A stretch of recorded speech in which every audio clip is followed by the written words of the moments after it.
The other day, I received a phone call from somebody who works at BioWare. They reached out to me directly, and I confirmed from their actual official Twitter account, so I can confirm with you guys personally. Take it or leave it if you don't believe me, by the way, that I spoke to someone on the inside at BioWare, and they let me know that the situation going on there is so dire that he didn't know who to turn to. He watched my videos, enjoys what I do, and thought I'd be a good source to at least be an outlet and get the word out there at just how bad it really is on the inside of BioWare. What's going on, guys? Welcome to another episode of Smash JT. And many of you probably watched Endymian's video the other day talking about this phone call that I had. And there was a little bit of confusion because when I gave some of the information to Endymian, he just wanted to keep it all private. He thought that I didn't want anyone to know that. And I'm like, no. I want you to keep the source private. I don't care if you tell people that I talked to him. I mean, hell, get my name out there. Sure, I'm breaking the story.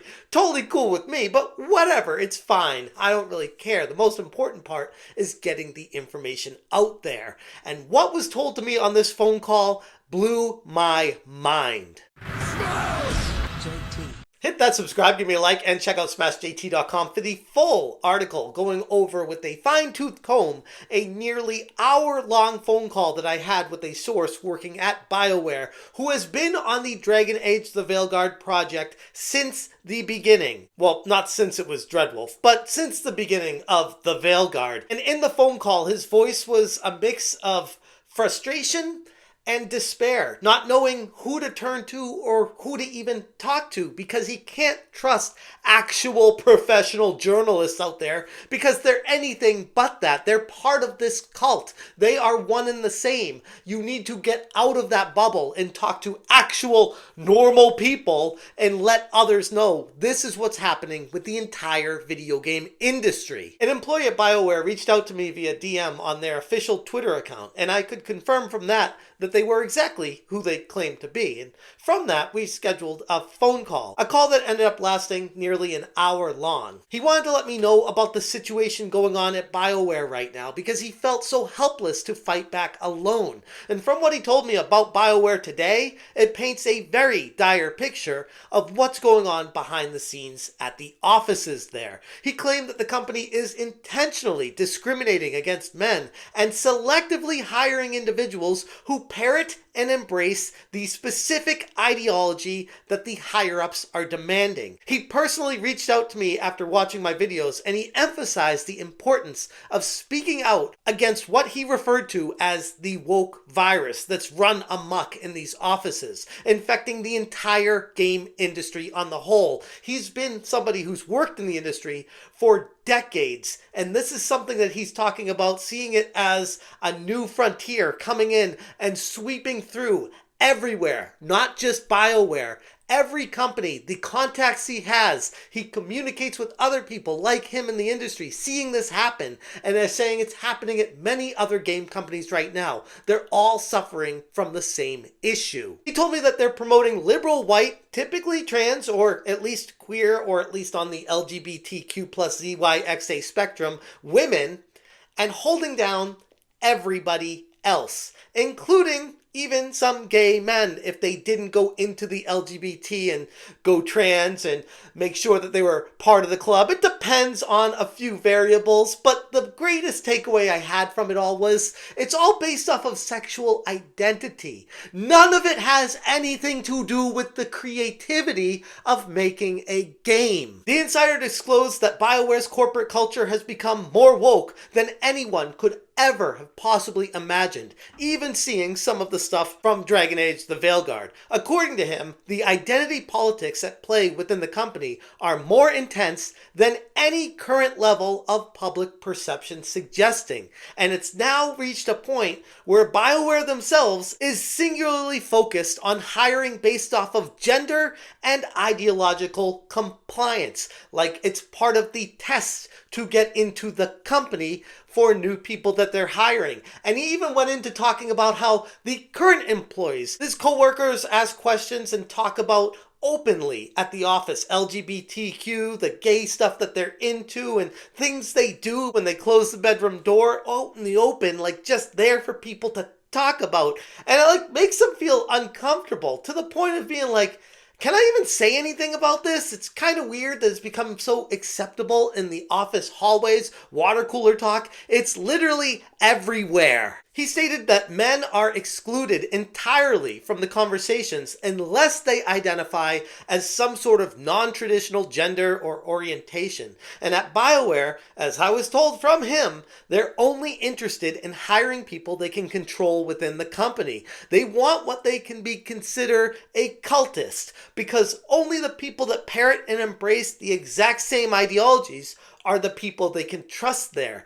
It's like creepy, the things he was telling me, and how the day-to-day work life is not even a job at a company or at a game company. Around the water cooler, like, don't drink the Kool-Aid over there because you don't know how bad it's going to be. Have a thought on a different direction you want to go with the game, or what you think could work better? You want to question any female voices at the company or step out of the proverbial lines that have been drawn? You are on your way out. And it reminds me oddly specifically about the insider that reached out to me from Firewalk Studios and the environment that was going on there, where anybody who is a straight white male, or not even white, if you're black too, if you're straight and you don't agree directly with all these cult mentalities, you are on the way out, and you're going to be somebody blackballed in the entire game industry because it has run amok throughout. So much for that diversity thing, right? The atmosphere at BioWare, he continued, had grown more extreme since Corinne Bush took the directional helm for Dragon Age the Veilguard. And according to my source, Bush's leadership marked a huge change in the atmosphere at BioWare, giving preference to anyone who identified as gender non-conforming. And it even intensified the focus further on ideological adherence over merit and talent. The shift was, according to him, deteriorating the studio's environment and completely eroding BioWare's once prestigious reputation in the industry, one that he has been a part of for years. So it's not somebody that just got hired off the street, just starting first day on the job, never worked in the game industry before, and doesn't know what he's doing. No, this guy has experienced the game industry for a long time, and he's been at BioWare for over 4 years, according to him, and he's seen it go straight downhill. He went on to describe BioWare being a corpse being worn by EA yes men and filled with cult-like pandering weirdos. It wasn't anything like he had signed on for all those years ago. He even shared a personal story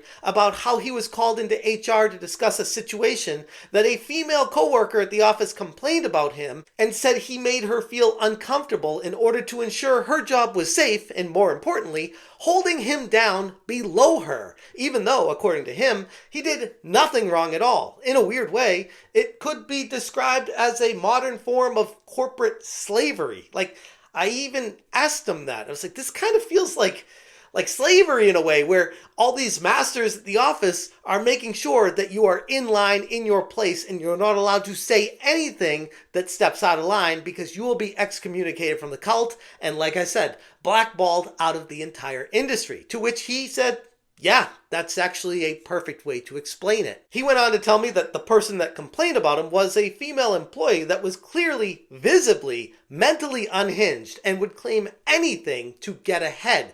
And he couldn't say anything about it because he knew that road only went one way. Sounds like a really great work environment for people. I mean, I guess it's fine if you're like a hardcore liberal LGBTQ woman and that's your environment. I'm sure it's great for you. But anybody that's like not that, it sounds like hell. The insider noted that under the structure currently, BioWare's latest release, Dragon Age the Veilguard, serves less like an immersive RPG experience and more like a propaganda piece, aligning with the ideology of the company's leadership. Corinne Bush is a transsexual man that claims to now be a woman. And now, because of that, they want to inject that and see themselves in everything they work on. And all the videos that have been releasing in Veilguard showing everyone exactly what it's all about pretty much exposes the agenda with all of it. She's still holding the ruby in her other hand. Maker's panties. I was so proud. Oh, Ah, shit. They're still holding it, sorry. He went on to talk about how they didn't care to make the game fun anymore. They rewrote it over and over again, changing the script, redoing the work he had to do over and over again, every time getting worse and worse from his perspective. But he put up with it because he was already so in deep with the project that it was kind of like, hey, I'm still getting a paycheck. I can still keep doing this while I keep my options open elsewhere. And there's kind of a level of feeling like you're a part of something. You put so much work into it, so much years and so much time, to just up and quit and leave is kind of hard to do. So I can totally understand where he's coming from first perspective, to just be like, yeah, I'll put up with this for a little bit longer, but I can't wait to get the hell out of here because this environment is horrific. Dragon Age the Veilguard is, for all intents and purposes, genuine propaganda. It's not even a game at this point. It's on the same level as Dustborn, which is crazy because many people thought that the game of Dustborn was just an aberration, but no, it looks like in 2024, games like this becoming propaganda are becoming a trend more than something that's a one-off. These issues may be affecting BioWare's stability, and he mentioned that there's a growing talk within the company of incoming cutbacks. No one feels comfortable right now, and the entire company is a house of cards. After nearly 10 years in development, scrapping Dragon Age Dreadwolf and starting over multiple times, EA is going to have to make some tough decisions moving forward. According to my source, these are all tied to the mismanagement of the excessive focus on hiring practices that prioritized ideological alignment over skill, completely draining BioWare of its ability to sustain any meaningful creative output. If you're a very talented developer and you're not a crazy person, and you see all these woke narcissists surrounding you at the company, you might be like, it's not really the job for me anymore. I might want to get out of here. And because of that, they're losing quality talent because they don't want to be around these psychos. With Dragon Age the Veilguard finally out now, it has garnered a peak player count of just over 70,000 players on launch day, which I'm sure there's going to be some people that say, yeah, that's pretty good numbers. 70K, a lot of games would kill for that. But you gotta think, this game has been in development hell for nearly a decade, and the company's alleged internal troubles are soon about to overshadow any initial numbers that people could be considering positive. Because you gotta think, 70K is great for a game that was in development for 2, 3, even 4 years. But you start going to the 5, 6, 7, 8 years, 70K isn't gonna cut it. These numbers showing up right now aren't anywhere close to where they need to be to sustain the company after sinking so much money into the project that they did to get to this point. But regardless of that, it does play into the overall perception of what's going on at BioWare right now and the employees that are being either pushed out or needing to ideologically align with these crazy psycho activists, these white liberal women that are holding everyone down at the company unless you just say, yes, whatever you say, Your Majesty, yes, I'll get on that right now, I'll do that right now. If you're a white liberal woman, it's the place to be. It's just that you're not going to really do any work, and we all know what happens ultimately when you start going down that road. The industry deserves transparency from one of its former powerhouses, and the world is watching BioWare's trajectory closely right now. If my source is correct, which I genuinely believe he is, the situation at BioWare is more than just another case of corporate mismanagement. It's an industry reminder about the costs of ideological conformity over innovation and merit in game development. Maybe someday they'll all learn from this, but today is clearly not that day. And I just want to get all this information out to you guys because it's all I can do within my power. And this person that reached out to me, it was actually very brave of them to do so, because even doing this could put their job in jeopardy, put their career in jeopardy, working in the game industry for as long as they have. If this ever got out, they would be blackballed from it. And that's what's so scary about the environment that's been created right now. And it needs to change. And the change is starting to happen because people are closing their wallets to games like this, to companies like this, to ideologies like this. And as soon as people start realizing that it's not making money anymore, then hopefully it might start to change. Anyways, I'm going to leave it there. If you guys want more information, check out smashjt.com. And again, shout out to my source for having the braveness to reach out to me and talk to me about this. That was It was a very insightful conversation, and it really took me back to the years of when I was working directly in the game industry. And wow, it's really gone downhill since then. Thank you guys so much for watching. If you appreciate what I'm doing, hit that join button, and as always, you stay smashing. My name's Corinne Bush. I'm the game director on Dragon Age the Veilguard. I joined BioWare just shortly after Anthem had launched, and fortunately the opportunity came along to join my dream franchise. Smash, change,